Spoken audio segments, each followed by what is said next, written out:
ሰላም ጤና ይስጥልኝ። የዕለቱን ዜናዎች ይዤላችሁ መጥቻለሁ። አብራችሁን ቆዩ።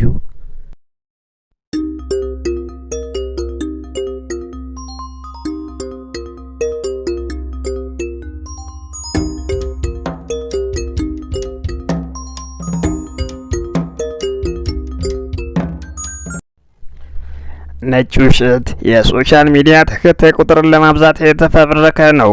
በመከላከያ የተሰጠኝ ኃላፊነት የለም። ጀነራል ሳሞራ የኑስ የቀድሞ የኢትዮጵያ መከላከያ ሰራዊት ጠቅላይ ኤታማዦር ሹም የነበሩት በጡረታ የተሰናበቱት ጀነራል ሳሞራ የኑስ ዳግም ወደ መከላከያ ሰራዊት ተመልሰዋል።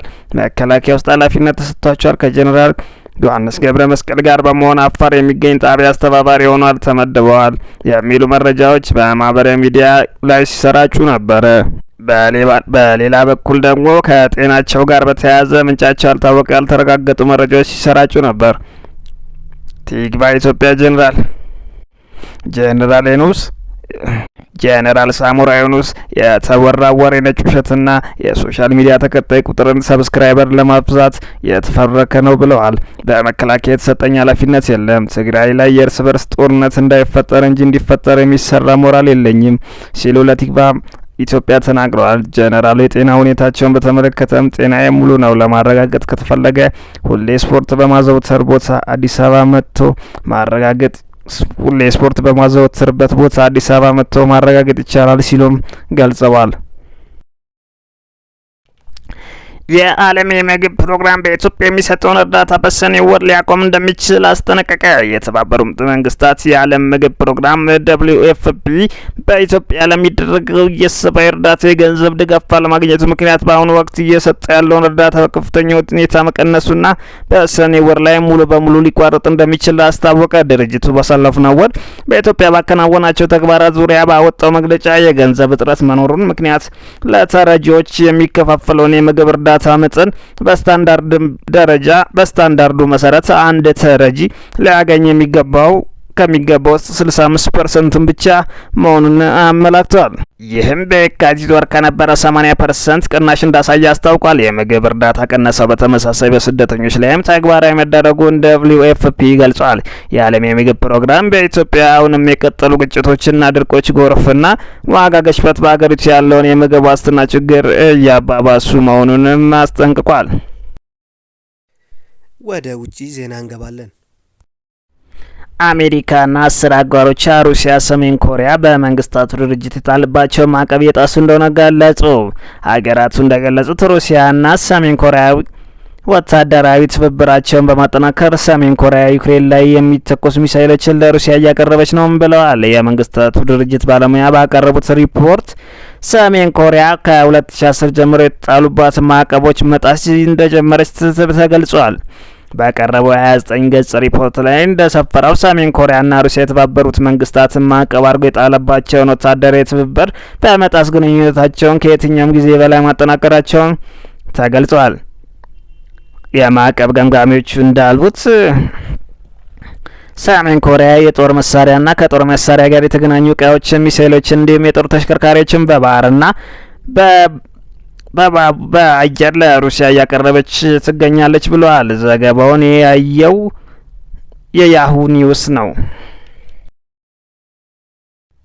በታይዋን ያገረሸው የኮቪድ-19 ወረርሽኝ በአሳሳቢ ፍጥነት እየተስፋፋ ነው። የታይዋን የበሽታ መቆጣጠሪያ ማዕከል CDC እንዳስታወቀው የኮቪድ-19 ምልክቶች ባለፈው ሳምንት በፍጥነት እየጨመሩ ሲሆን ከ40,000 በላይ ሰዎች ሕክምና እንደሚያስፈልጋቸውም ፎክስ ታይዋን ዘግቧል። የበሽታ መቆጣጠር ማዕከል ወረርሽኞቹን ኢንተለጀንስ ምክትል ዳይሬክተር ሊ እንደተናገሩት አሁን ያለው ወረርሽኝ በፍጥነት እየጨመረ ነው።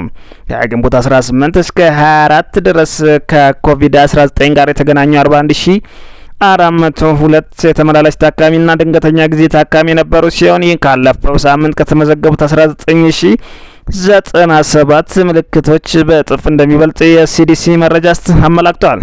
በወረርሽኙም የተጠረጠሩ ሰዎች ቁጥር ለ7 ተከታታይ ሳምንታት ጭማሪ ያሳየ ሲሆን ያለፈው ሳምንት በአጠቃላይ በ24 በተመሳሳይ ወቅት ከተመዘገቡት 23,555 ሰዎች ብልጫ እንዳለውም ተገልጿል። የሲዲሲ ቃል አቀባይ ሎየንቹን እንዳስረዱት ወረርሽኙ በተከሰተበት ወቅት የጨመረው ምርመራ ከዚህ ቀደም ያልተገኙ ጉዳዮችን ማግኘቱንም ገልጸው የቫይረሱ ፈጣን መስፋፋት አሳሳቢ መሆኑንም ገልጸዋል። አዲሱ ወረርሽኝ ጠንካራ የመከላከል አቅም ያለው የሰውነት መከላከያዎችን በቀላሉ ማለፍ የሚችልና ከቀደም የበለጠ የሚተላለፍ መሆኑንም ተናግረዋል። ኢራን ለሞሳድ ሲሰልል የነበረ ያለችውን ሰው በሞት ቀጣች። የኢራን የፍትህ ባለስልጣን ፔንድራም ማዳኒ የተባለ ግለሰብ ለእስራኤል የስለላ ድርጅት ሞሳድ በመሰለልና በህገወጥ መንገድ ገንዘብ በማግኘቱ ተከሶ በሞት መቀጣቱን አስታወቀ። የኢራን የፍትህ አካላት የሚዲያ ማዕከል ጠቅሶ የኢራን የዜና ወኪል እንደዘገበው ተጠርጣሪ በ2020 ቴህራን ውስጥ ተይዞ ከሞሳድ ጋር በመተባበር ወኪሎችን በመመልመልና ሚስጥራዊ መረጃዎችን በመሰብሰብና ደህንነቱን በተጠበቀ የግንኙነት ስርዓት ለአገናኝ ኦፊሰር በማስተላለፍ ተከሶ ነበር። የኢራን የፍርድ አካላት በተጠቀሰው የክስ መዝገብ ላይ ያሉ ሰነዶች እንደሚያሳዩት ማዳኒ ከሞሳድ ጋር በመተባበር የመሰረተ ልማት መሳሪያዎች ከሚገኙበት ቦታ በተመለከተ ሚስጥራዊ መረጃዎችን ልኮ በብራስል የእስራኤል ኤምባሲ ከእስራኤል የስለላ መኮንን ጋር ተገናኝቷል። ከኤሌክትሮኒካዊ መሳሪያዎች የተገኘው መረጃ በእርሱና በሞሳድ መኮንን መካከል የተለዋወጡትን መልእክቶች መረጃ በመለየት ወደ እስራኤል የስለላ አገልግሎት ቴክኒካዊ ዲፓርትመንት እንዲላክ መመሪያ የያዙ መልእክቶች መገኘታቸውም ሰነዶቹ መረጋገጣቸውን ፍርድ ቤቱ ገልጿል። የኢራን የፍትህ አካላት የሚዲያ ማዕከል በበኩሉ የማዕዳን የስለላ ስራ ክትትል ሲደረግበት እንደነበርና ከመታሰሩ በፊት ከሞሳድ ጋር የነበረውን ግንኙነት መቋረጡን አረጋግጧል። ይህንም ተከትሎ ፍርድ ቤቱ በስለላና በሙስና ወንጀል ጥፋተኛ መሆኑን ገልጾ የሞት ፍርድ ወስኖበታል። የሞት ቅጣቱም የተፈጸሙ ህጋዊ አካሄዶችን ተከትሎ ነው ተብሏል።